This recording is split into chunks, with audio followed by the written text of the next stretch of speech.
अनंत की तलाश एक एक बहुत मशहूर चित्रकार था। उसकी बनाई पेंटिंग तुरंत बिक जाती। बहुत लोग उसके पेंटिंग के दीवाने थे और उसके बनाई पेंटिंग का मुंह मांगा दाम देने के लिए तैयार रहते थे। चित्रकार भी पेंटिंग के प्रति इतना समर्पित था कि अभी तक शादी नहीं किया था। ढलती उम्र में चित्रकार एक बार सोचने लगा कि मेरी बनाई चित्रकारी को लोग इतना पसंद करते हैं, मुझे खुश करने के लिए मुंह मांगा दाम देते हैं, लेकिन जिसने मेरा सृजन किया, जिसने इस खूबसूरत सृष्टि का सृजन किया है, उस सृष्टिकर्ता को खुश करने के लिए मैं आज तक कुछ नहीं किया। उनकी कलाकृतियों, संसार को तो मैं दिल खोलकर निहारा भी नहीं। प्रकृति के सुंदर रूपों को अपने कलाकृतियों में चित्रित किया, लेकिन उसके मधुर सुरम्य धीमी आवाज को सुना ही नहीं। ये सोचते सोचते उसकी तुलका रुक गई। उसने निश्चय किया कि अब वो भगवान के बनाए रचना को निहारेगा और भगवान को खुश करने के लिए कुछ करेगा। उसे अपने काम से विरक्ति होने लगा। एक दिन चित्रकार घर द्वार छोड़कर अनंत की खोज में निकल पड़ा। चलते चलते शाम ढलने लगी थी। एक पेड़ के नीचे बैठकर रात्रि विश्राम के लिए सो लगा। आसपास कोई घर नजर नहीं आ रहा था। उसी समय उधर से गुजर रही एक नन्ही सी प्यारी सी बच्ची की नजर चित्रकार पर पड़ी। बच्ची चित्रकार से बोली कि आप कौन हैं? आपको कहाँ जाना है?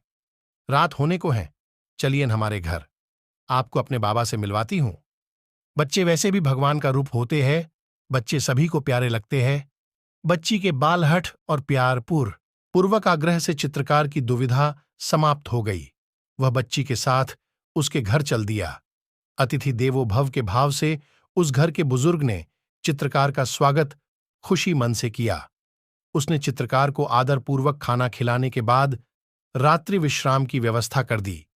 चित्रकार ने महसूस किया कि परिवार की आर्थिक स्थिति अच्छी नहीं है।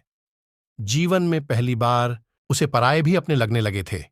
चित्रकार उस बच्ची और बुजुर्ग के प्यार और सम्मान से भाव विभोर हो गया।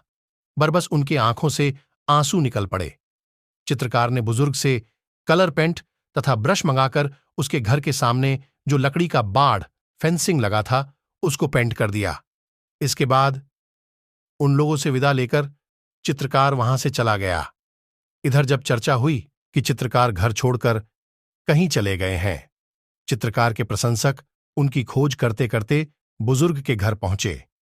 हुलिया सुनकर बुजुर्ग ने बताया कि वे मेरे यहां रात्रि विश्राम के बाद मेरे बाड़े फेंसिंग को पेंट करके कहीं चले गए। चित्रकार के प्रशंसकों ने जब उसके द्वारा पेंट किए बाड़ को देखा तो उनके खुशी का ठिकाना नहीं रहा। चित्रकार बाड़ के सभी खंभों पर अपना हस्ताक्षर कर दिए था। वो बाड़ देखते ही देखते लाखों रुपयों में बिक गए। यह चित्रकार द्वारा बच्ची को दिया गया तुच्छ उपहार था। उधर चित्रकार अपने सृजनहार और उसके अनंत की तलाश में अनंत की तरफ चलते जा रहा था।